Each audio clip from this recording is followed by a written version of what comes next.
Hello students, my name is Divyanshu Dubey और मैं आप सभी का स्वागत करता हूं यांत्रिकी एकेडमी यूट्यूब चैनल पर। जैसा कि हम लोग डिस्कस कर रहे थे लास्ट वीडियो में, इंट्रोडक्शन मैंने आपको दिया था कॉम्प्लेक्स नंबर का चैप्टर 5 के ऊपर, ठीक है।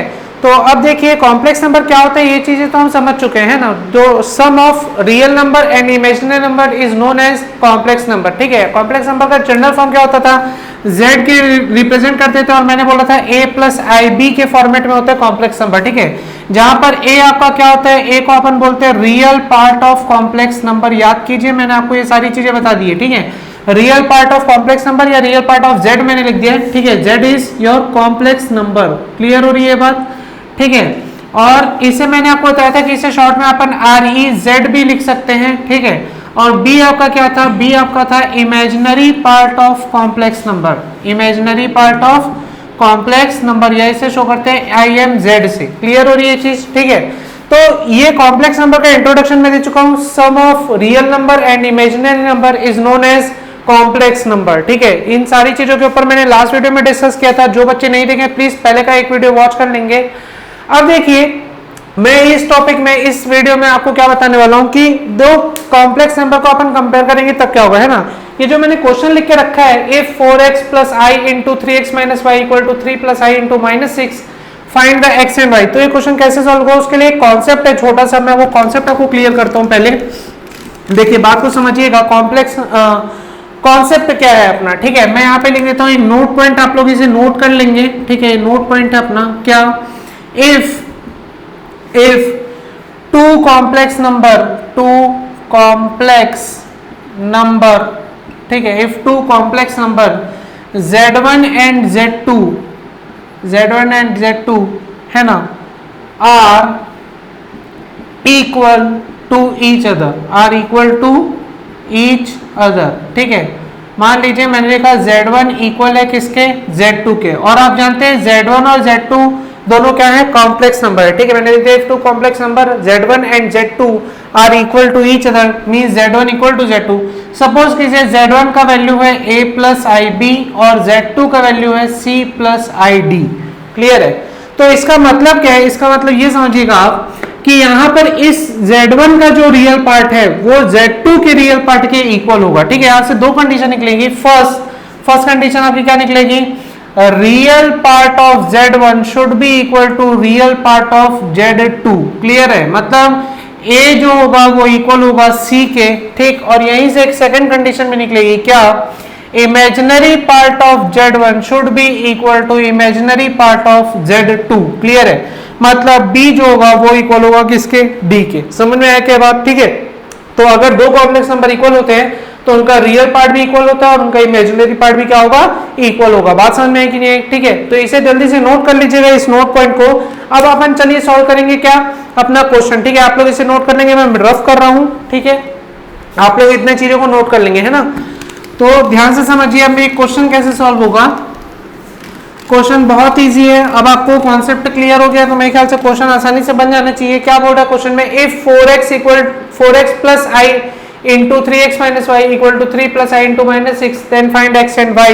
तो क्वेश्चन में सॉल्व होगा जैसा कि मैंने आपको बताया, अगर दो कॉम्प्लेक्स नंबर है, ये भी एक कॉम्प्लेक्स नंबर है, ये भी एक कॉम्प्लेक्स नंबर है, तो दोनों इक्वल हैं तो इनका रियल पार्ट इक्वल होगा और इमेजिनरी पार्ट क्या होगा, इक्वल होगा, है ना। तो रियल पार्ट से देख लीजिए, यहां पे मैं लिख देता हूं comparing the real part of both the complex number, clear हो रही है बात, ठीक है। मैं क्या बोला, दोनों कॉम्प्लेक्स नंबर के रियल पार्ट को अपन क्या करेंगे, कंपेयर करेंगे।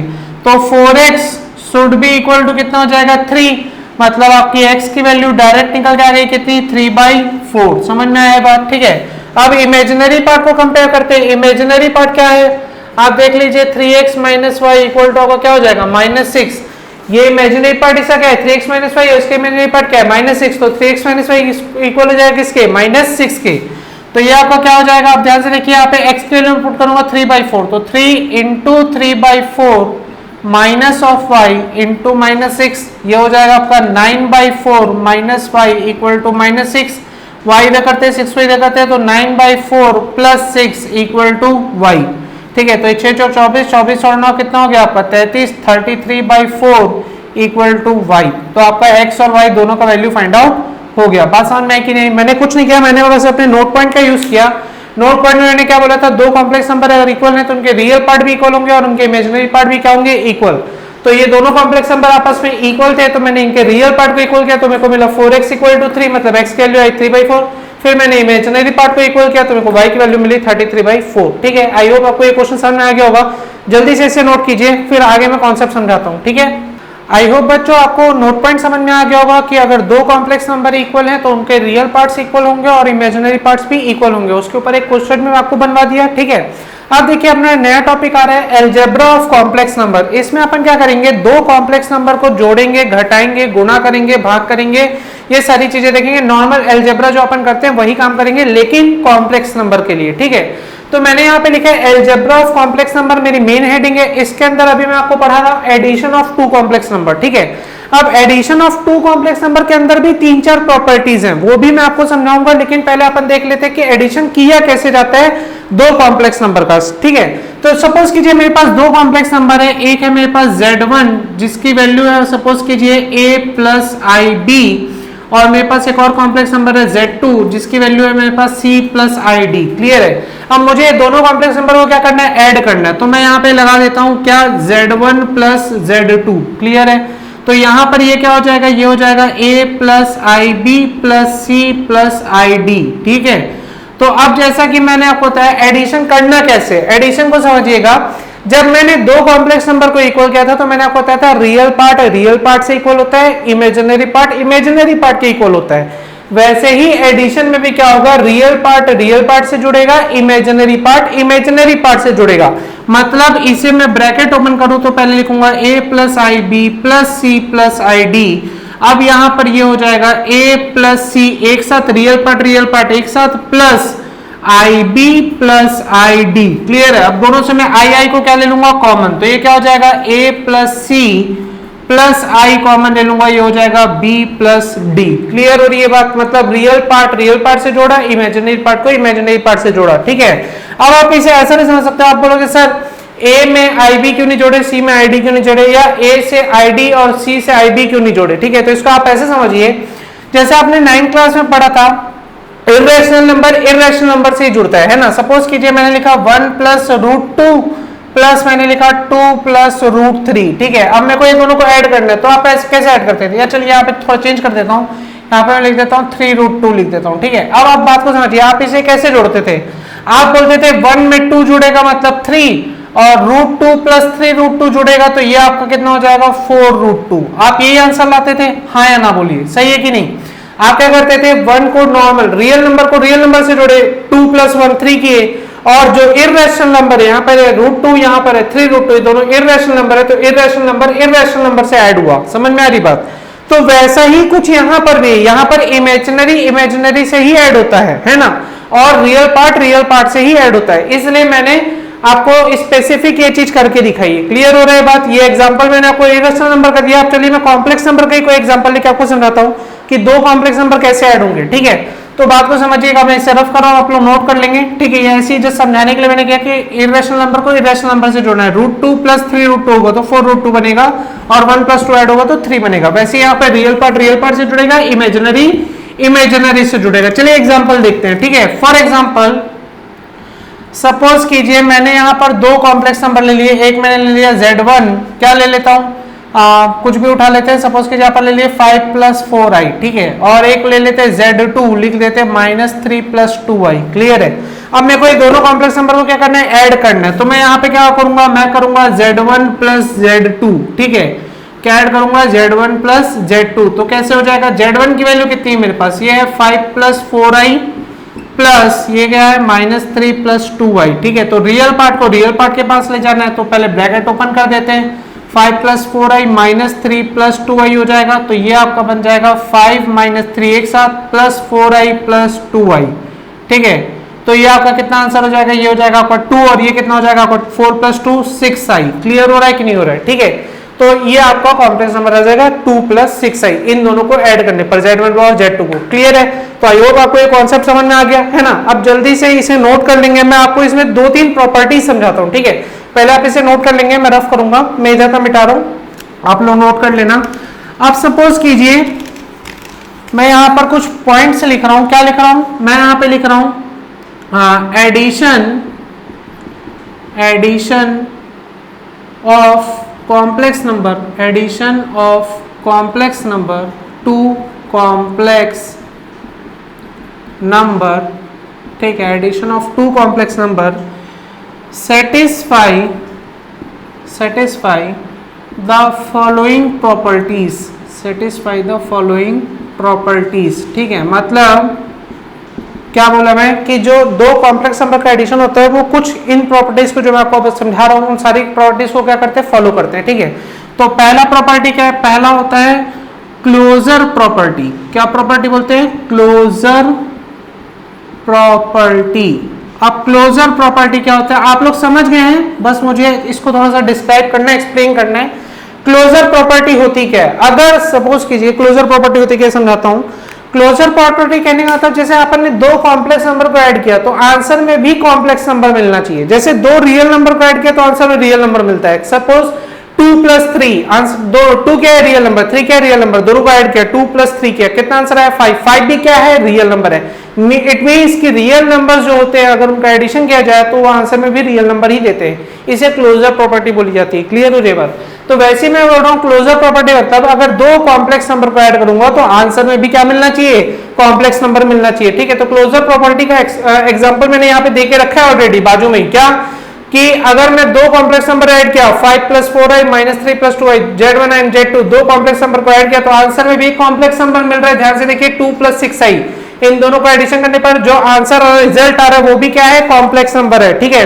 Means addition of 2 complex number will satisfy the following property. सबसे पहली प्रॉपर्टी क्या थी, क्लोजर प्रॉपर्टी। और क्लोजर प्रॉपर्टी का कहने का मतलब ये है कि 2 कॉम्प्लेक्स नंबर को ऐड करोगे तो आंसर में भी क्या मिलेगा, कॉम्प्लेक्स नंबर मिलेगा, ठीक है। तो मैं यहां पर लिख देता हूं, क्या लिखूंगा क्लोजर प्रॉपर्टी के अंदर, when we add 2 complex number, 2 different complex number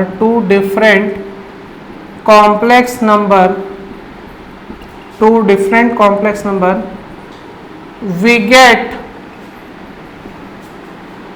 when we add 2 different complex number we get result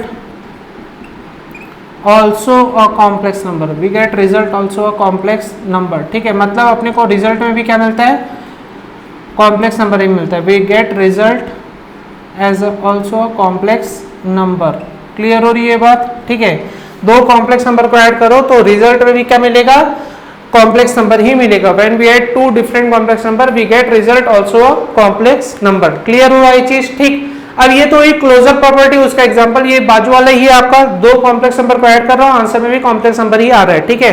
तो आप यहाँ पे लिख सकते हो, क्या लिख सकते हो, ये एग्जांपल आप फिर से लिख लेना क्लोजर प्रॉपर्टी के अंदर आप लिखना चाहो तो, और यहाँ पे लिख देना means Z1 + Z2 is also a complex number। Clear हो रहा है, जो दिख रहा है आपको, है ना। यहाँ पे देखिए Z1 + Z2 की वैल्यू क्या आ रही है, Z1 + Z2 की वैल्यू आ रही है 2 + 6i, वो भी एक क्या है, कॉम्प्लेक्स नंबर है। क्लियर हो रहा है चीज, ठीक है। तो जल्दी से क्लोजर प्रॉपर्टी नोट कर लीजिए। मैं क्या कर रहा हूँ अभी आपको सेकंड प्रॉपर्टी समझाऊंगा, कम्यूटेटिव प्रॉपर्टी, ठीक है। तो इसे आप नोट कर लेंगे, मैं रफ कर रहा हूँ, है ना। आप देखिए मैं यहाँ पे लिख रहा हूँ कम्यूटेटिव प्रॉपर्टी। क्या, कौन सी प्रॉपर्टी, कम्यूटेटिव, है ना। उसमें क्या होता है बताता हूँ, देखिए बात को समझिएगा। मैं यहाँ पे लिख दे रहा हूँ सेकेंड कम्यूटेटिव प्रॉपर्टी, ठीक है। आप कम्यूटेटिव प्रॉपर्टी कहते हैं, हिंदी में बोलते हैं क्रम विनिमय नियम, ठीक है। क्रम विनिमय नियम, कम्यूटेटिव प्रॉपर्टी क्या होता है कि अगर मान लीजिए आपने Z1 + Z2 2 complex number add किया तो जो आंसर आया वही आंसर आपको मिलेगा कब, जब आप Z2 + Z1 करेंगे। मतलब सीधी सीधी बात है, 2 + 3 करो तो 5 मिलता है, या 3 + 2 भी करोगे तो भी आंसर 5 मिलेगा। वैसे ही कुछ कहानी है कि Z1 में Z2 को जोड़िए या Z2 में Z1 को जोड़िए, आंसर सेम ही आने वाला है। इसीलिए मैं इसे क्या बोल रहा हूँ, कम्यूटेटिव प्रॉपर्टी बोल रहा हूँ। समझ में आ रही बात? कम्यूटेटिव प्रॉपर्टी मतलब किसमें किसी को भी जोड़ो आंसर सेम ही आएगा।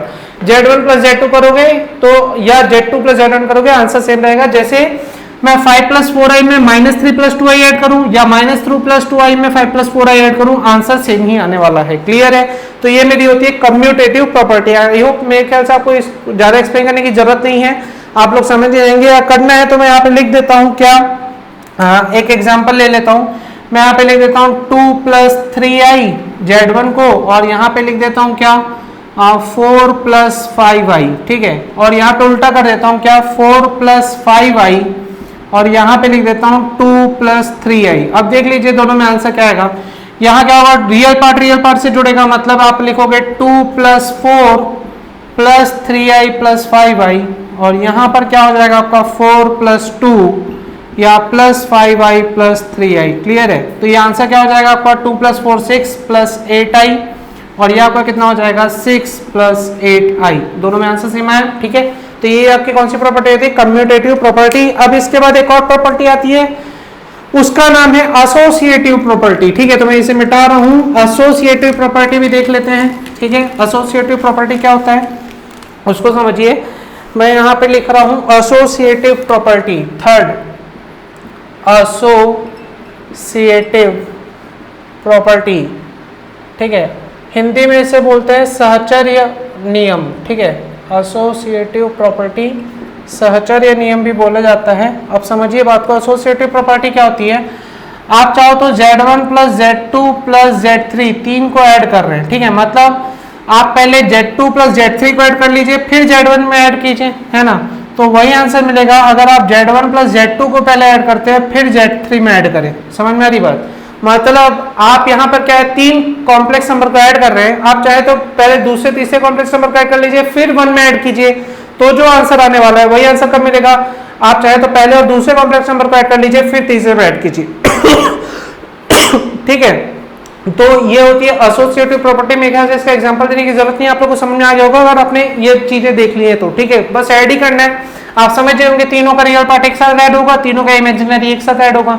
यहाँ पे भी तीनों का रियल एक साथ ऐड होगा, तीनों का इमेजिनरी एक साथ ऐड होगा, तो आंसर सेम ही आने वाला है। ठीक है, तो आई होप आपको इतना चीज समझ में आ गया होगा। जल्दी से इसे नोट कीजिए, फिर मैं आपको दो प्रॉपर्टीज और समझाऊंगा। ठीक है, उसके लिए मुझे इसे मिटाना पड़ेगा, तो नोट कर ले पहले। आइए बच्चों देखते हैं अब अपना नेक्स्ट प्रॉपर्टी क्या बोल रहा है, एग्जिस्टेंस ऑफ एडिटिव आइडेंटिटी। ठीक है, एग्जिस्टेंस ऑफ एडिटिव आइडेंटिटी, बात को समझना। मैंने लिखा है देयर एग्जिस्ट कॉम्प्लेक्स नंबर ओ, कई लोग इसे जीरो भी पढ़ते हैं, कई लोग इसे ओ भी पढ़ते हैं। ठीक है, दोनों सही है। क्या बोल रहा हूं, there exist complex number O called additive identity. किसे एडिटिव आइडेंटिटी बोलते हैं, इस कॉम्प्लेक्स नंबर ओ को। ठीक है, कॉल्ड एडिटिव आइडेंटिटी और जीरो कॉम्प्लेक्स नंबर, इसलिए मैंने इसे बोला ओ, और कई लोग जीरो भी पढ़ते हैं इसलिए इसे जीरो कॉम्प्लेक्स नंबर भी बोला जाता है। बात समझ में आ रही क्या? ठीक है, ये मैंने बोला या तो ये जीरो कॉम्प्लेक्स नंबर है या तो ये एडिटिव आइडेंटिटी है, such that for every complex number z z + o या z + 0 इक्वल टू आपको मिलेगा z। जैसे सपोज कीजिए मैं किसी भी नंबर में जीरो ऐड करता हूं तो मेरे को सेम नंबर मिलता है। ठीक है, वही है बस ये एग्जिस्टेंस ऑफ एडिटिव आइडेंटिटी और कुछ नहीं है। सपोज कीजिए मैंने लिखा 2 + 0 आंसर क्या मिलेगा 2, 3 + 0 आंसर क्या मिलेगा 3। तो वैसे ही मैं बोल रहा हूं कोई कॉम्प्लेक्स नंबर अगर z हो, इसमें मैं ऐसा कोई कॉम्प्लेक्स नंबर o ऐड करूं ताकि मुझे सेम कॉम्प्लेक्स नंबर क्या मिल जाए, z मिल जाए। तो इस जो कॉम्प्लेक्स नंबर है जिसको ऐड करने से मेरे को सेम कॉम्प्लेक्स नंबर दोबारा मिल रहा है, उसे मैं क्या बोलता हूं, एडिटिव आइडेंटिटी या जीरो कॉम्प्लेक्स नंबर। ठीक है, अब जीरो कॉम्प्लेक्स नंबर या o या जीरो क्या होता है, तो जीरो कॉम्प्लेक्स नंबर जो होता है o, उसे आप लिख सकते हो 0 + i0, मतलब इसका रियल पार्ट भी जीरो होता है और इमेजिनरी पार्ट भी क्या होता है, जीरो होता है। ठीक है, तो इसीलिए अपन इसे क्या बोलते हैं, ओ बोलते हैं या जीरो बोलते हैं, जीरो कॉम्प्लेक्स नंबर या एडिटिव आइडेंटिटी भी बोला जाता है। ठीक है, यहाँ पे मैंने करके भी दिखाया है a + ib + 0 + i0, तो रियल पार्ट से ऐड होता है जैसे कि बताया, तो a + 0 हो जाएगा और ib + i0 हो जाएगा। फिर i कॉमन ले लूंगा तो a + 0 से तो a मिल गया, i कॉमन लिया तो यहाँ बचा b + 0, आंसर क्या आएगा b आएगा, a + ib, मतलब z + o किया तो आंसर क्या मिला, z ही मिला। समझ में आ रही बात? यही है एग्जिस्टेंस ऑफ एडिटिव आइडेंटिटी। ठीक, अब सेम चीज यहाँ पर देखिए, यहाँ पर क्या है, यहाँ पे नेक्स्ट प्रॉपर्टी मैंने देखी एग्जिस्टेंस ऑफ एडिटिव इनवर्स, ठीक है। यहाँ पर क्या था, एग्जिस्टेंस ऑफ एडिटिव आइडेंटिटी, मतलब सेम कॉम्प्लेक्स नंबर मिले ऐसा कुछ करना था, तो मैंने जीरो कॉम्प्लेक्स नंबर को ऐड किया। यहाँ बोल रहा हूँ existence of additive inverse, inverse मतलब ऐसा कॉम्प्लेक्स नंबर ऐड करो ताकि पूरा वैल्यू में को जीरो हो जाए, ठीक है। तो यहाँ पर मैंने लिखा for every complex number z equal to a plus i b we have a complex number minus a plus i into minus b, जिसे मैं क्या बोलूंगा, denoted as negative of z, ठीक है। मतलब ये क्या है, इस z का नेगेटिव ऑफ z है, या इसके रियल पार्ट को मैंने नेगेटिव बना दिया, इमेजिनरी पार्ट को भी मैंने नेगेटिव बना दिया, कॉल्ड एडिटिव इनवर्स। मतलब एडिटिव इनवर्स कौन है, ये माइनस z को मैं बोल रहा हूं एडिटिव इनवर्स, ठीक है, और नेगेटिव ऑफ z, ठीक है। So that z plus minus z अगर करूं तो आंसर मेरा क्या हो जाए, जीरो हो जाए। जैसे कि यहां पर z का वैल्यू मेरे पास क्या है, मेरे पास है a प्लस आई बी, ठीक है, प्लस माइनस z का वैल्यू क्या है, minus a plus i into minus of b, clear है। तो क्या होगा, रियल पार्ट के साथ जाएगा तो a प्लस माइनस a हो जाएगा, और यहां पर क्या हो जाएगा, आई B plus i into minus B हो जाएगा। तो ये क्या हो गया मेरे पास, ये हो गया मेरा a माइनस ए, और यहां से मैंने i कॉमन ले लिया तो यहाँ पे भी क्या मिला, b माइनस बी। आंसर क्या है, जीरो प्लस आई जीरो, मतलब ये मेरा क्या है, ये तो मेरा o है, o या जीरो कॉम्प्लेक्स नंबर, क्लियर हो रही है बात। तो ये एडिटिव इनवर्स मतलब क्या, कि वो दोनों का सम करो तो मेरा आंसर क्या हो जाए, जीरो बन जाए, क्लियर हो रही है बात। जैसे 2 में क्या ऐड करूं कि आंसर जीरो आएगा, -2 है ना, वैसे ही z में क्या ऐड करूं, -z, तो आंसर क्या हो जाएगा, जीरो, क्लियर हो रही है बात। तो यही है एग्जिस्टेंस ऑफ एडिटिव आइडेंटिटी और एग्जिस्टेंस ऑफ एडिटिव इनवर्स, ठीक है।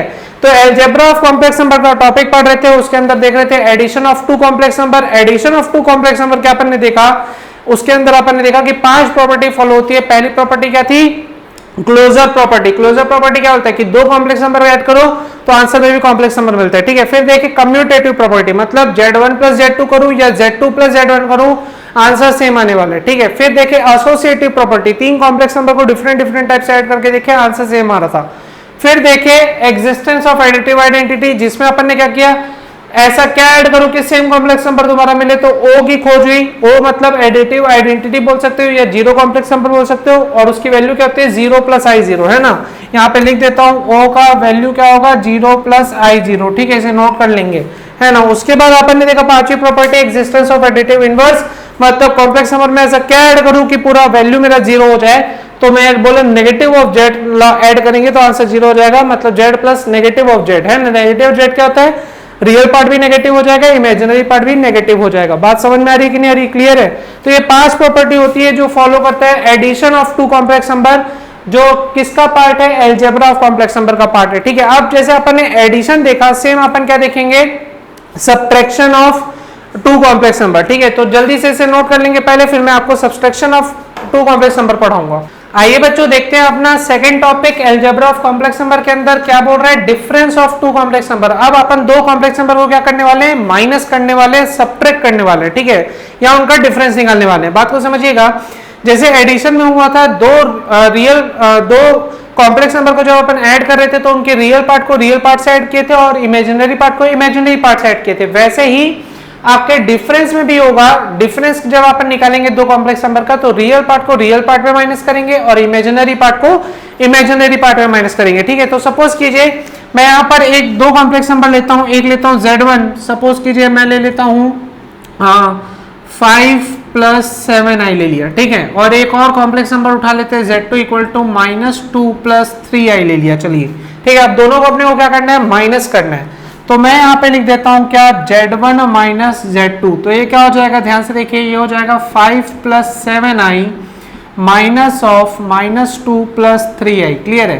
तो ये क्या हो जाएगा, ध्यान से देखिए, 5 प्लस 7i में ब्रैकेट ओपन कर रहा हूँ तो माइनस माइनस हो जाएगा आपका प्लस, ये +2, ये बन जाएगा आपका -3i, ठीक है। अब ये क्या हो जाएगा, रियल पार्ट को रियल पार्ट के साथ कर दीजिए, 5 + 2 + 7i - 3i, तो आंसर कितना हो जाएगा आपका, 5 + 2 हो गया 7, और ये कितना हो जाएगा आपका 4i, क्लियर हो रही है बात। तो ये आ गया आपका कॉम्प्लेक्स नंबर, क्लियर है। तो मैंने डिफरेंस निकालना भी आपको सिखाया। अब आप ध्यान से देखिए, मैं आपको 5 प्रॉपर्टी क्यों पढ़ा रहा हूँ, क्योंकि वो 5 प्रॉपर्टी जो मैंने आपको बताई एडिशन के अंदर, closure property, commutative property, associative property, existence of additive identity, existence of additive inverse, वो मैंने इसलिए आपको बताया क्योंकि ये सारी चीजों के ऊपर, ये सारी प्रॉपर्टीज के ऊपर क्वेश्चंस आते हैं, ठीक है, कंपटीशन एग्जाम में भी आते हैं, आपके बोर्ड में भी आते हैं ना, और ये जब आप न्यूमेरिकल सॉल्व करोगे तो आपको इन प्रॉपर्टीज की जरूरत पड़ेगी, ठीक है। तो उसीलिए मैंने आपको 5 प्रॉपर्टी बताई। अब आप खुद अंदाजा लगा लीजिए क्या जो difference of two complex number है वो भी उन 5 प्रॉपर्टियों को फॉलो कर रहा होगा। सबसे पहली प्रॉपर्टी क्या थी, closure property.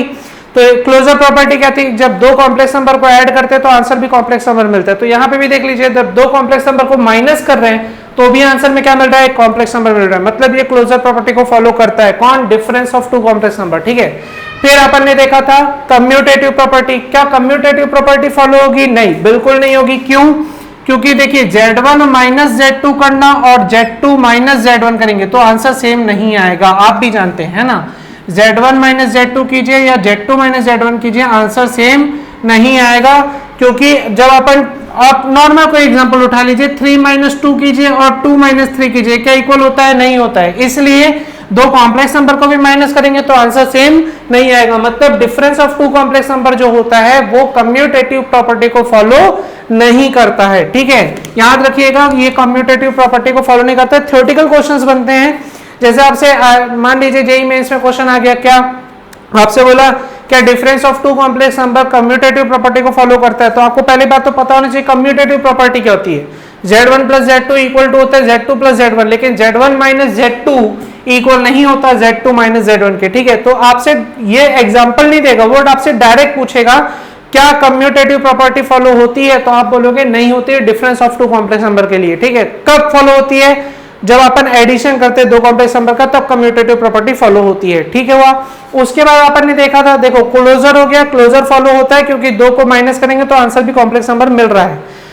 Commutative property follow नहीं होती, देख लिए। एसोसिएटिव भी फॉलो नहीं होगी, है ना। एसोसिएटिव प्रॉपर्टी क्या थी अपने पास, याद कीजिए, Z1 plus Z2 plus Z3 जो था वो Z1 plus Z2 plus Z3 के था, लेकिन यहाँ ब्रैकेट का खेल हो रहा था। यहाँ पे ये दोनों आपस में ऐड हो रहे थे, फिर Z3 से ऐड होते, फिर यहाँ पर ये दोनों ऐड होते, फिर Z1 से ऐड होते। लेकिन सब्ट्रैक्शन में ऐसा बिल्कुल भी फॉलो नहीं होगा, क्योंकि साइन अगर इधर उधर होगा तो एसोसिएटिव प्रॉपर्टी भी फॉलो होने के चांसेस कम हो जाते हैं। क्लियर है। तो difference of two complex number associative property को भी फॉलो नहीं करता है ना। उसके बाद आया था एग्जिस्टेंस ऑफ एडिटिव आइडेंटिटी। हाँ बिल्कुल हो सकता है, अगर जीरो कॉम्प्लेक्स नंबर ऐड करूंगा, माइनस करूंगा तो आंसर सेम मिल जाएगा, ठीक है। मतलब Z1 या Z माइनस ओ करूंगा, Z माइनस ओ करूंगा तो भी आंसर Z मिल जाएगा। तो एग्जिस्टेंस ऑफ एडिटिव आइडेंटिटी होती है। एग्जिस्टेंस ऑफ एडिटिव इनवर्स की बात करूं तो वो भी पॉसिबल है। नेगेटिव ऑफ Z को अगर Z से ऐड करूंगा तो आंसर 0 आ जाएगा, है ना। तो बस ये कम्यूटेटिव प्रॉपर्टी और एसोसिएटिव प्रॉपर्टी को फॉलो नहीं करता, बाकी सारी प्रॉपर्टी को फॉलो करता है। क्लियर हो रही है बात, है ना। तो इन चीजों को ध्यान में रखेंगे आप कि जो एडिशन है वो पांचों प्रॉपर्टी फॉलो करता है, लेकिन जो डिफरेंस है वो कम्यूटेटिव और एसोसिएटिव प्रॉपर्टी को फॉलो नहीं करता, उसके अलावा बाकी 3 प्रॉपर्टी को फॉलो करता है। क्लियर हुआ। तो जल्दी से इसे नोट कर लेंगे, मैं यहाँ पे लिख देता हूँ नोट पॉइंट में, एक नोट पॉइंट मैं यहाँ पे बना दे रहा हूँ। क्या लिख रहा हूँ नोट पॉइंट में, difference of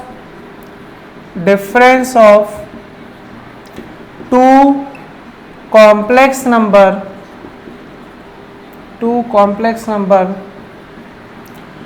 does not satisfy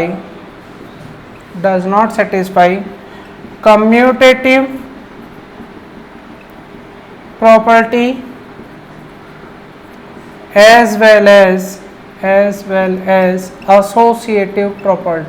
associative property, ठीक है। कम्यूटेटिव प्रॉपर्टी और एसोसिएटिव प्रॉपर्टी को फॉलो नहीं करता। कौन नहीं करता, difference of two complex number, है ना। तो ये नोट पॉइंट मैंने लिखवा दिया, difference of two complex number does not satisfy the commutative property as well as the associative property, ठीक है। तो आई होप आपको ये कॉन्सेप्ट समझ में आ गया होगा। तो जल्दी से इसे नोट कर लीजिए। आइए बच्चों देखते हैं अब अपना multiplication of two complex number. अभी तक अपन ने दो कॉम्प्लेक्स नंबर को जोड़ा, घटाया, ठीक है। अब अपन उसको क्या करने पड़ रहे हैं, मल्टीप्लाई करने वाले हैं, है ना। यही सब तो मतलब होता है अलजेब्रा ऑफ कॉम्प्लेक्स नंबर का। अलजेब्रा मतलब क्या, जोड़ना, घटाना, गुणा करना, भाग करना, है ना। तो अभी तक जोड़ना और घटाना सीख चुके, अब अपन क्या देखेंगे, गुणा करना, multiplication of two complex number. देखिए बात को समझिएगा। अब मैंने एक दो कॉम्प्लेक्स नंबर लिख के रखे हैं, Z1 मैंने ले लिया 5 + 7i और Z2 ले लिया -2 + 3i। दोनों कॉम्प्लेक्स नंबर को मैं क्या करने वाला हूँ, मल्टीप्लाई। तो चलिए करते हैं मल्टीप्लाई। मैं यहाँ पे लिख देता हूँ Z1 × Z2, है ना। तो ये क्या हो जाएगा, यहाँ पे लिख रहा हूँ 5 + 7i इंटू -2 + 3i। क्लियर हो रही है बात? ठीक है, अब दोनों को मैं ऐड करूंगा, मल्टीप्लाई करूंगा तो क्या हो जाएगा, ध्यान से देखिए।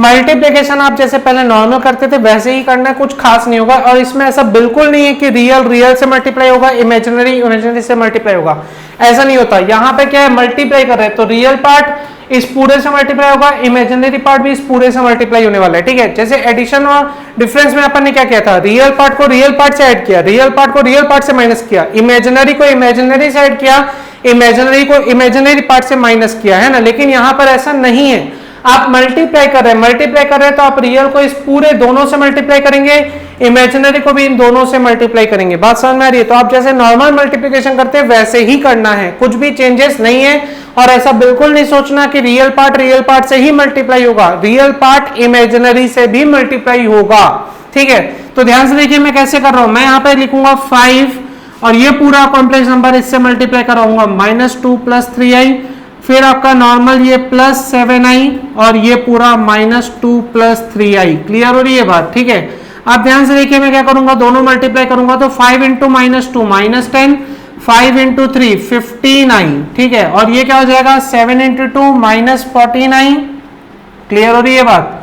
-14i और ये कितना हो जाएगा, +21i²। क्लियर हो रहा है ये बात? देखो 7 × 3 कितना हो गया, 21 और i × i कितना हो गया, i²।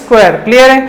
अब आपका आंसर क्या आ रहा है, ध्यान से देखो, ये हो जाएगा -10 + i, है ना। 15 - 14 कितना हो गया, 1, तो 1i आएगा आपके पास, है ना। 15 - 14i 1i।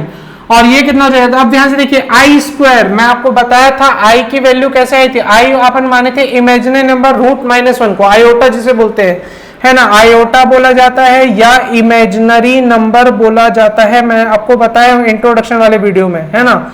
जो बच्चे नहीं देखे प्लीज वॉच कर लेंगे, वो फर्स्ट वीडियो इस चैप्टर का। ठीक है, तो i = √-1 होता है जिसे अपन आयोटा या इमेजिनरी नंबर बोलते हैं। दोनों साइड स्क्वायरिंग कर दो तो i² की वैल्यू क्या आई थी, -1। तो यहाँ पे भी i² की वैल्यू क्या करूंगा, -1। तो ये क्या हो जाएगा, ध्यान से देखिए, i और ये हो जाएगा 21 × -1। क्लियर हो रही है बात? अब इसे सॉल्व करूंगा तो क्या हो जाएगा, ध्यान से देखिए, ये हो जाएगा आपका -10 + i और ये हो जाएगा आपका -21। तो आंसर हो गया आपका -31 + i। ये आपका मल्टीप्लिकेशन करने के बाद आंसर आएगा। क्लियर हो रही है बात? ठीक है, -10 -21 -31 और प्लस i आपके पास बच रहा है ना। तो दो कॉम्प्लेक्स नंबर को कैसे मल्टीप्लाई करना है मैंने यहाँ पर आपको एक्सप्लेन किया है। ठीक है, यहाँ ऐसा बिल्कुल भी नहीं है, ध्यान दीजिएगा, मैं बार बार बोल रहा हूँ कि ऐसा बिल्कुल भी नहीं है कि सिर्फ रियल पार्ट से ही मल्टीप्लाई करना है, इमेजिनरी को इमेजिनरी से मल्टीप्लाई करना है, ऐसा बिल्कुल भी नहीं है। आप सारी चीजों को सबसे मल्टीप्लाई करोगे जैसे आप नॉर्मल मल्टीप्लिकेशन करते हो, ठीक है, 2 ब्रैकेट्स का, वैसे ही आप मल्टीप्लाई करोगे और आपको आंसर मिलेगा आपका। ठीक है, अब ध्यान रखिएगा i² की वैल्यू आपको क्या रखनी है, -1 रखनी है, जो आप पहले ही डिसाइड कर चुके थे, है ना, इमेजिनरी नंबर जब आपने माना था। तो ये हुआ आपका मल्टीप्लिकेशन ऑफ 2 कॉम्प्लेक्स नंबर। अब चलिए इसमें भी देखते हैं कि इसमें कौन कौन सी प्रॉपर्टीज फॉलो होती है। तो पहला आपका आता है क्लोजर प्रॉपर्टी, बिल्कुल फॉलो होगा, है ना। मैं यहाँ पे लिख देता हूं, क्या फर्स्ट आएगा आपका क्लोजर प्रॉपर्टी। ठीक है, क्लोजर प्रॉपर्टी आपकी क्या होती है, आपको पता ही है, 2 कॉम्प्लेक्स नंबर को मल्टीप्लाई कर रहे हैं तो आंसर क्या आ रहा है, कॉम्प्लेक्स नंबर आ रहा है कि नहीं आ रहा है ना। तो यहां पर अपन लिख देते हैं, if we multiply 2 complex number, ठीक है, if we multiply 2 complex number we get complex number as a result, we get complex number as a result। बात समझ में आ रही कि नहीं आ रही है ना। मतलब मैं बोल सकता हूं कि Z1 × Z2 भी आपका क्या होगा, एक कॉम्प्लेक्स नंबर होगा। बात समझ में आ रहा है कि नहीं आ रहा है, उसका एग्जांपल आपको मैं यहाँ पे दिखा रहा हूँ। देखिए Z1 × Z2 के 2 कॉम्प्लेक्स नंबर को मल्टीप्लाई किया, आंसर में भी क्या है, कॉम्प्लेक्स नंबर ही आया है। मतलब Z1 × Z2 क्या है, कॉम्प्लेक्स नंबर ही है। क्लियर हो रही है बात? तो यहाँ पे वही लिखा, if we multiply 2 complex number we get complex number as a result, means Z1 × Z2 is also a complex number. बात समझ में आया कि नहीं आया? ठीक है, यहाँ पर देख लीजिए, यही आपका Z1 × Z2 है और ये आपका क्या है, एक कॉम्प्लेक्स नंबर है। कॉम्प्लेक्स नंबर क्यों है, क्योंकि ये सम है रियल नंबर और इमेजिनरी नंबर का। बात समझ में आया कि नहीं आया? क्लियर हुआ इतना चीज? ठीक है, अब अपन ने सेकंड प्रॉपर्टी क्या देखी थी, क्लोजर प्रॉपर्टी के बाद अपन ने देखा है कम्यूटेटिव प्रॉपर्टी, है ना।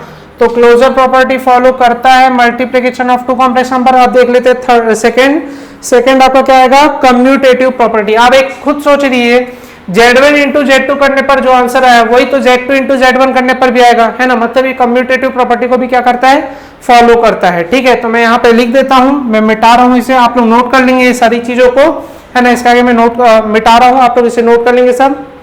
आप ध्यान से देखिए मैं यहाँ पे क्या लिख रहा हूँ, मैं लिखूंगा कम्यूटेटिव प्रॉपर्टी, है ना। यहाँ सेकंड डाल दे रहा हूँ, कम्यूटेटिव प्रॉपर्टी।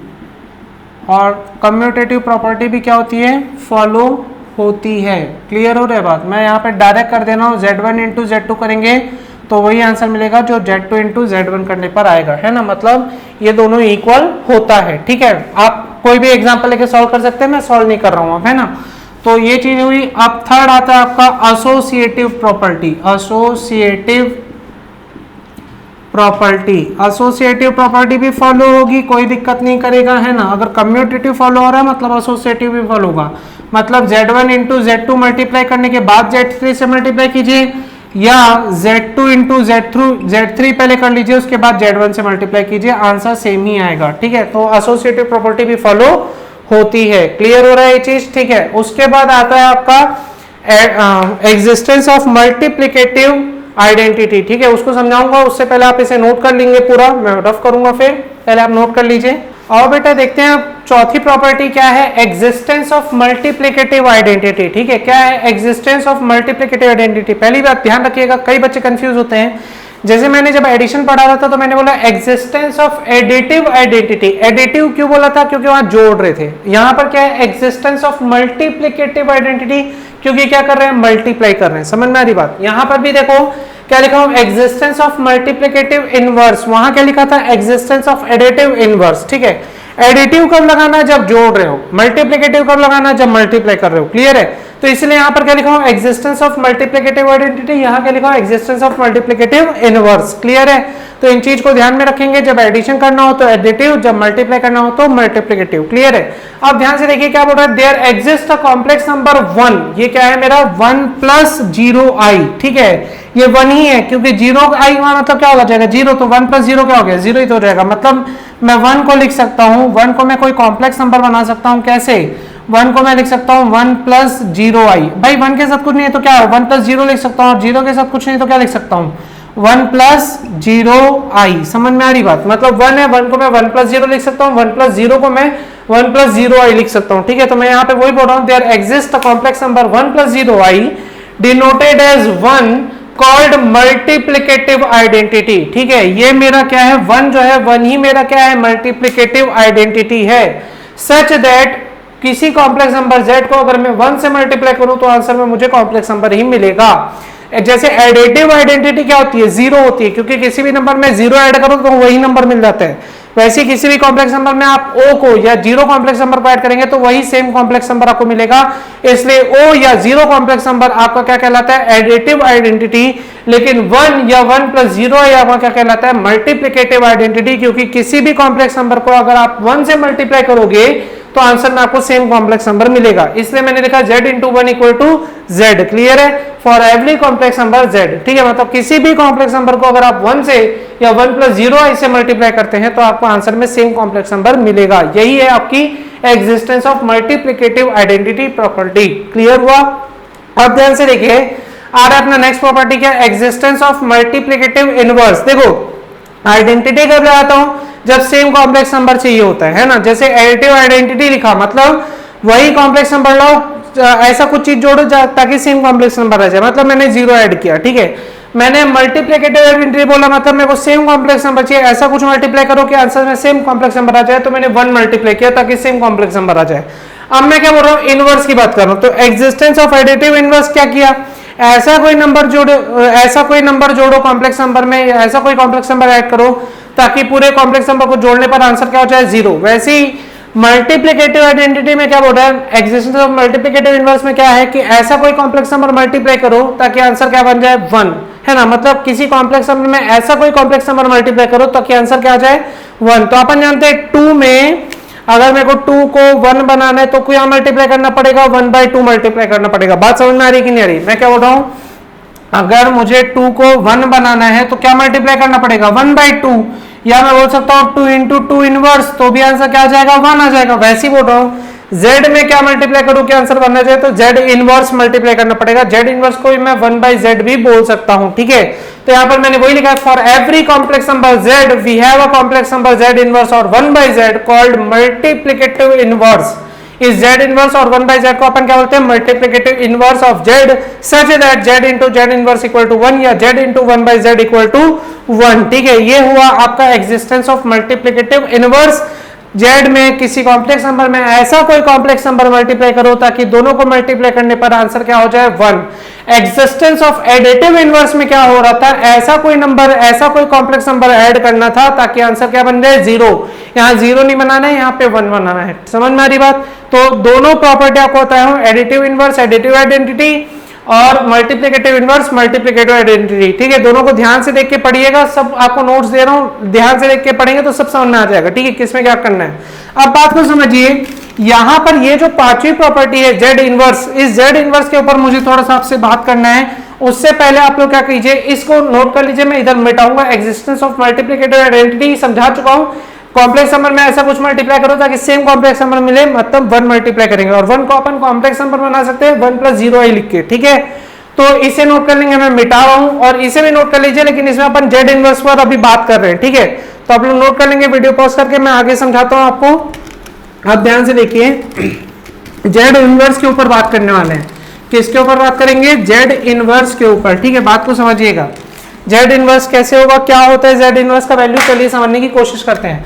सपोज कीजिए मेरे पास z है a + ib, z क्या है मेरे पास a + ib, और मुझे क्या चाहिए, मुझे इस z में ऐसा कुछ मल्टीप्लाई करना है, मतलब z इनवर्स मल्टीप्लाई करना है ताकि आंसर क्या आ जाए 1 आ जाए। तो z इनवर्स क्या होगा, देखिए z इनवर्स निकालना है ना। z इनवर्स को अपन क्या लिख सकते हैं 1/z लिख सकते हैं, ठीक है। और 1/z को अपन क्या लिख सकते हैं 1/a + ib लिख सकते हैं, क्लियर है। तो अब यहां बात करेंगे परिमेयकरण की, रैशनलाइजेशन की, जो अपन पहले भी कर चुके हैं, ठीक है। जैसे सपोज कीजिए, एक एग्जांपल दे रहा हूं, अगर 1/2 + √3 लिखा था तो इसे आप रैशनलाइज किए थे, याद कीजिए, परिमेयकरण किए थे इसका। तो आप क्या करते थे, 2 + √3 को 2 - √3/2 - √3 से मल्टीप्लाई कर देते थे, याद आ रहा है। तो इसके बाद ऊपर क्या हो जाता था, ये तो हो जाएगा 2 - √3, नीचे क्या हो जाता था a² - b², a + b a - b क्या हो गया a² - b²। तो आपका आंसर क्या हो जाता था 2 - √3/4 - 3, आंसर आ जाएगा आपका 1। तो आंसर आ गया 2 - √3, मतलब आप 1/2 + √3 को 2 - √3 लिख सकते थे बाई परिमेयकरण करके, ठीक है। परिमेयकरण में आप करते क्या थे, जो इर्रेशनल नंबर है उसका साइन चेंज करके ऊपर नीचे मल्टीप्लाई करते थे, ये काम किए थे। तो वही सेम काम आपको यहाँ पे भी करना है। जो यहाँ पे आप इर्रेशनल नंबर का साइन बदलते थे, यहाँ पर आप इमेजिनरी नंबर का साइन बदलेंगे। बात समझ में आई कि नहीं आई, ठीक है। तो मैं इमेजिनरी नंबर का साइन बदल के क्या करूंगा, उसका परिमेयकरण करूंगा, रैशनलाइजेशन करूंगा z इनवर्स निकालने के लिए। क्लियर हो रही है बात। तो आप लोग ये कॉन्सेप्ट तो जानते ही है, 9th 10th में पढ़े, मैं इसे मिटा रहा हूं, जो बच्चे नहीं जानते समझ लेंगे।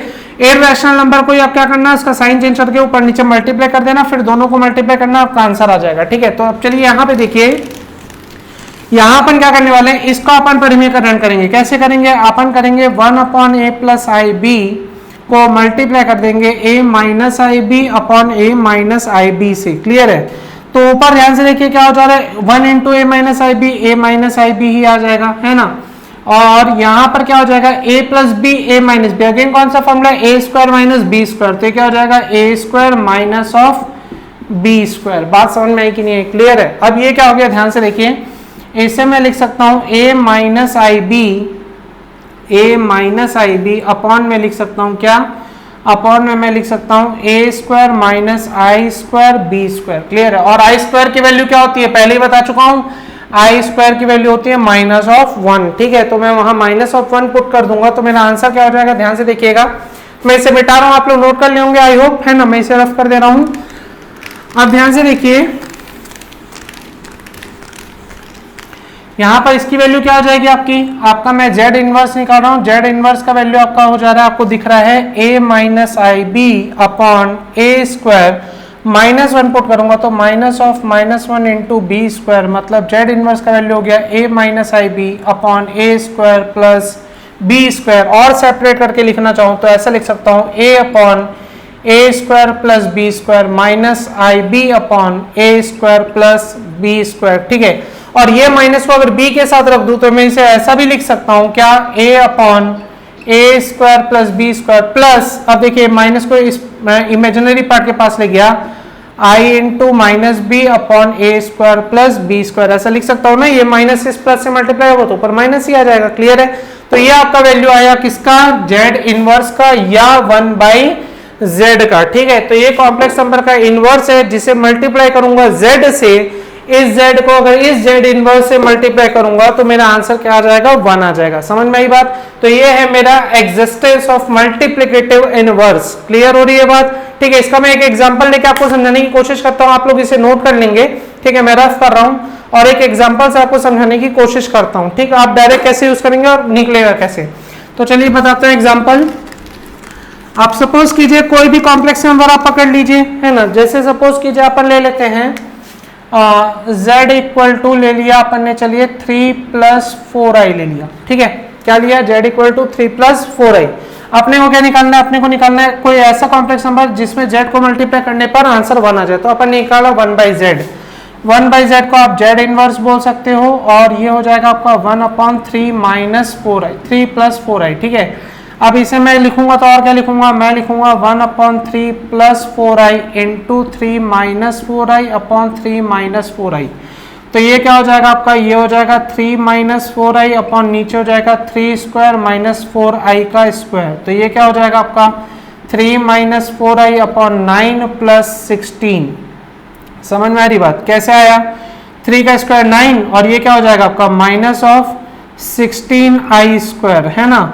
तो आई स्क्वायर की वैल्यू क्या होगी, वहां पे ऐड होगी, ठीक है। आई स्क्वायर की वैल्यू ऐड करेंगे तो देखते हैं क्या आएगा। आई स्क्वायर की वैल्यू ऐड करने पर मैं यहाँ पे लिख दे रहा हूँ, ये हो जाएगा मेरा जेड इनवर्स इक्वल टू क्या हो जाएगा 3 - 4i अपॉन 9 + 16। तो ये क्या हो जाएगा 3 - 4i अपॉन 25। तो वैल्यू क्या हो गई 3/25 - 4/25i, ठीक है।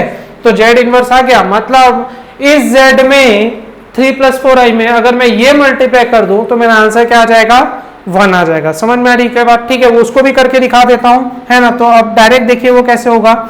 और उससे पहले एक चीज और समझिए, आपको क्या है बार बार रैशनलाइज करने की भी जरूरत नहीं है। अगर आपको ये फॉर्मूला याद है a/a² + b² plus i into -b/a² + b², तो भी आप डायरेक्ट जेड इनवर्स निकाल सकते हैं, है ना। कैसे निकालेंगे चलिए दिखा देता हूं आपको।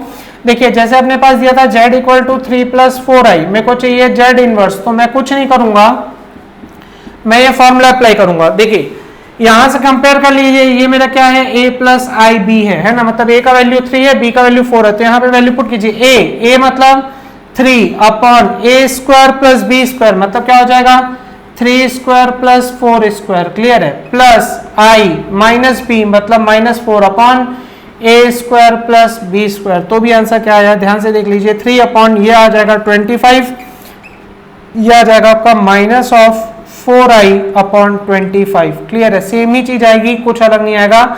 आप डायरेक्ट ये फॉर्मूला भी अप्लाई कर सकते हो, है ना, क्लियर है। मैंने बस ये फॉर्मूला अप्लाई कर दिया जेड इनवर्स वाला, ठीक है। a + i b दिया था, मैंने ये फॉर्मूला लगा दिया a/a² + b² या i इंटू -b/a² + b², तो भी मेरे को डायरेक्ट जेड इनवर्स मिल गया, क्लियर है। और इन दोनों को मैं मल्टीप्लाई करूंगा तो 1 आएगा। चलिए वो भी दिखा देता हूं, 1 कैसे आएगा मल्टीप्लाई करके दिखा देता हूं आपको। अपन करने वाले हैं क्या, z इंटू जेड इनवर्स, है ना। तो z अपने पास क्या था 3 + 4i, ठीक है। और z इनवर्स अपने पास क्या आया है, वो आया है 3/25 - 4i अपॉन 25, क्लियर हो रही है बात, ठीक है। मैं दोनों को मल्टीप्लाई करूंगा, पहले 3 इन दोनों से मल्टीप्लाई होगा तो ये क्या हो जाएगा 3 × 3/25 - 4i अपॉन 25, और ये क्या हो जाएगा +4i × 3/25 - 4i अपॉन 25, क्लियर है। और ये आंसर हो जाएगा आपका 9/25 - 12i upon 25 plus 12i upon 25 और 4 इंटू 4i मतलब 16i² अपॉन 25। क्लियर है। अब देखिए minus 12i/25, 12i/25 cancel out हो गया। आपके पास बचा है 9/25 और यहाँ पे बच रहा है -16 इंटू -1/25। वैल्यू हो गई 9/25 प्लस 16/25। ठीक है, और वैल्यू क्या हो जा रही है, ध्यान से देखिए 25/25। आंसर 1। क्लियर, मतलब z इंटू जेड इनवर्स किया तो आंसर क्या आ गया, 1 आ गया। क्लियर है। तो आई होप आपको ये कॉन्सेप्ट समझ में आ गया होगा पूरा का पूरा। ठीक है, एग्जिस्टेंस ऑफ मल्टीप्लिकेटिव इनवर्स भी बताया, जिसमें z में कॉम्प्लेक्स नंबर में कोई ऐसा कॉम्प्लेक्स नंबर मल्टीप्लाई करो ताकि आंसर 1 आ जाए, और z इनवर्स मल्टीप्लाई करना पड़ेगा पता चला। तो z इनवर्स कैसे निकालना है वो आपको बताया है ना, रैशनलाइजेशन करके। ठीक है, इमेजिनरी पार्ट का साइन चेंज करके ऊपर नीचे मल्टीप्लाई करना है, जैसे आप रैशनलाइज करते थे सेम कॉन्सेप्ट है। वहां इररेशनल नंबर को रैशनलाइज करते थे, यहां पर आप इमेजिनरी पार्ट को रैशनलाइज करेंगे। क्लियर है। और मैंने आपको बताया existence of multiplicative identity. Identity का मतलब ऐसा कि कॉम्प्लेक्स नंबर में कुछ ऐसा मल्टीप्लाई करो ताकि सेम कॉम्प्लेक्स नंबर मिले। तो अपन ने देखा 1 मल्टीप्लाई करेंगे और 1 को अपन ने कॉम्प्लेक्स नंबर बनाया 1 + 0i लिख के। ठीक है, तो z किसी भी कॉम्प्लेक्स नंबर में आप 1 मल्टीप्लाई करो आपको सेम आंसर कॉम्प्लेक्स नंबर मिलेगा। क्लियर है, वो हुआ आपका एग्जिस्टेंस ऑफ मल्टीप्लिकेटिव आइडेंटिटी। ये था आपका एग्जिस्टेंस ऑफ मल्टीप्लिकेटिव इनवर्स। अब एक और फॉर्मूला, एक और प्रॉपर्टी बचती है, 6th प्रॉपर्टी इसमें आती है डिस्ट्रीब्यूटिव प्रॉपर्टी। वो आपको समझाता हूं, उससे पहले आप इसे नोट कर लें, मैं मिटाने वाला हूं। ठीक है, मैं इसे मिटाऊंगा, आप लोग पूरा नोट कर लेंगे। और यहां पर मैं लिख रहा हूं 6वीं प्रॉपर्टी डिस्ट्रीब्यूटिव प्रॉपर्टी। ठीक है, इस मल्टीप्लिकेशन ऑफ 2 कॉम्प्लेक्स नंबर में एक डिस्ट्रीब्यूटिव प्रॉपर्टी भी आती है, वो 6th प्रॉपर्टी आपकी बन जाएगी। तो मैं उसे यहां पे लिख देता हूं, क्या 6th प्रॉपर्टी डिस्ट्रीब्यूटिव प्रॉपर्टी। ठीक है, क्या लिखा मैंने, डिस्ट्रीब्यूटिव प्रॉपर्टी। अब डिस्ट्रीब्यूटिव प्रॉपर्टी क्या होती है समझ जाइए, आपको आसान लगेगा, कुछ खास नहीं है।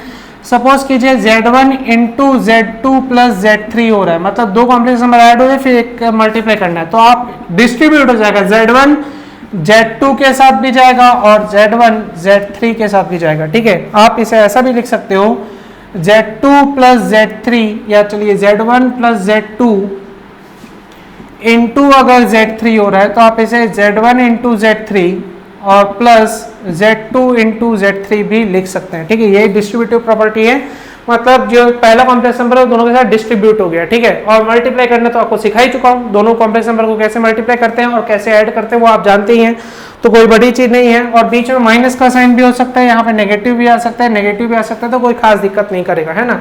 यहाँ पे भी नेगेटिव हो जाएगा, यहाँ पे भी नेगेटिव हो जाएगा, प्लस है तो प्लस, माइनस है तो माइनस। क्लियर, तो आई होप आपको ये कॉन्सेप्ट समझ में आ गया होगा। तो अलजेब्रा में अभी तक हमने एडिशन देख लिया, डिफरेंस देख लिया, मल्टीप्लिकेशन देख लिया, इसे पहले नोट कर लीजिए, फिर आपको डिवीजन समझाता हूं। ठीक है, आइए बेटा देखते हैं अब डिवीजन ऑफ 2 कॉम्प्लेक्स नंबर। ठीक है, अभी तक आपने एडिशन देखा, डिफरेंस देखा, मल्टीप्लिकेशन देखा, और डिवीजन आ रहा है। ठीक है, ज्यादा कुछ नहीं है, बहुत ईजी है, आपको समझा ही चुका हूं लगभग डिवीजन।